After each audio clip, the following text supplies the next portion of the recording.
The Nairobi Metropolitan Services was charged to implement the functions that were transferred to the national government, their primary responsibility being to ensure that they deliver the much-needed services to the citizens of Nairobi. Indeed, I issued several directives to NMS that were to be achieved within 100 days, which period ended on Saturday, the 28th of June this year. The directives I issued were aimed at enhancing service provision in the areas of waste collection and disposal, water and sanitation, housing and urban development, transport and public works. Indeed, Director General, I am gratified that the directives for the first 100 days have indeed been implemented in earnest. Progress has been made in the areas of implementing the Nairobi Urban Mobility Plan, effecting the non-motorized transport strategy, reviewing the development approvals process, improving solid waste management, streamlining urban renewal projects, and reviewing and improving the governance and transparency models deployed in service delivery. The evidence of this progress can already be seen.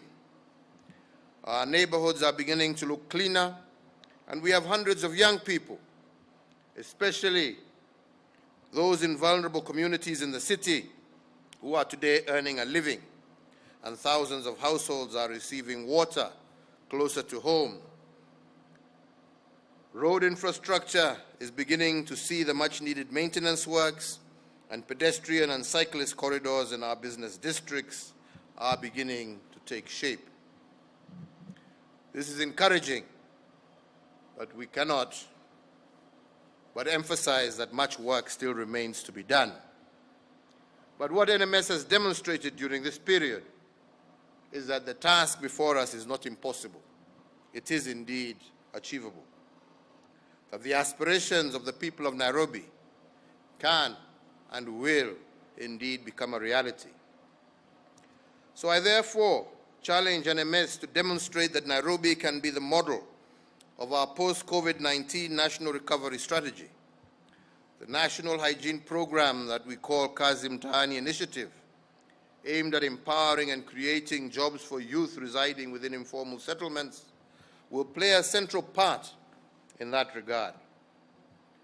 The hundreds of young people from informal settlements of Mathare, Mukuru Kayaba, Mukuru kwa Ruben, Mukuru kwa Jenga, Kibera, and Korogosho, amongst others, deployed across various projects in the last 3 months, has shown us that this model is indeed sustainable and will result in life-changing enterprise for our young people.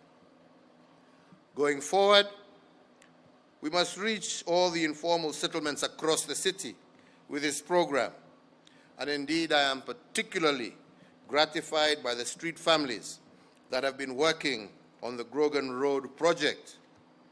Today, these young people can afford to live away from the streets and give their children hope of a much better tomorrow.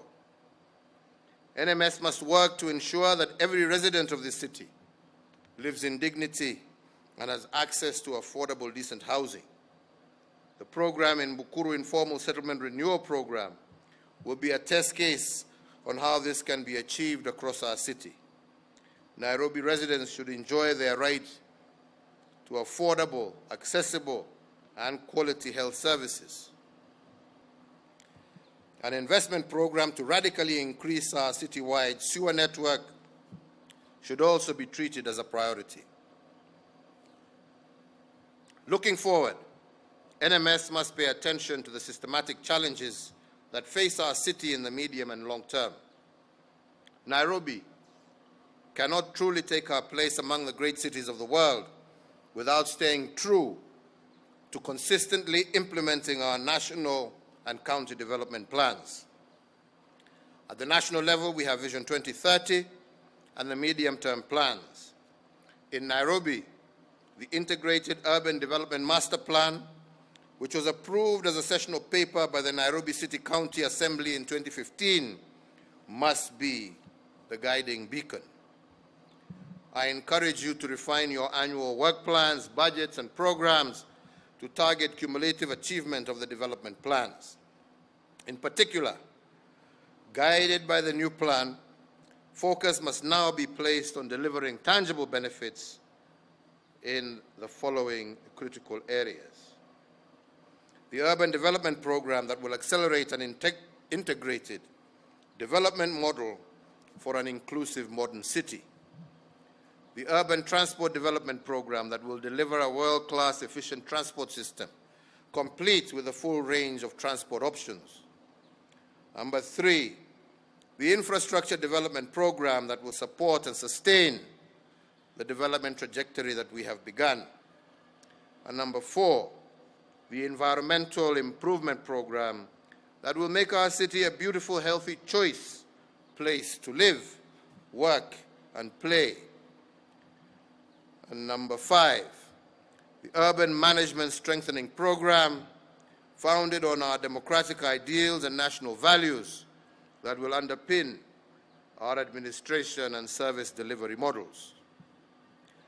With respect to doing business in Nairobi, the business re-engineering and citizen supporting services and processes must aim at rebuilding the Nairobi dream, a county where every business person, small or big, will have an equal opportunity to find work or to do business. The enforcement of laws must become enabling, fair, and transparent.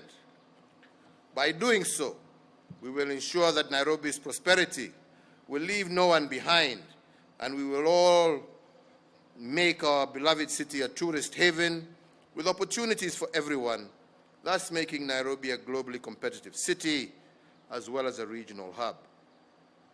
So I therefore continue to challenge NMS to remain true to the founding values of this great nation and continue to deliver services as an accountable, compassionate, and caring institution.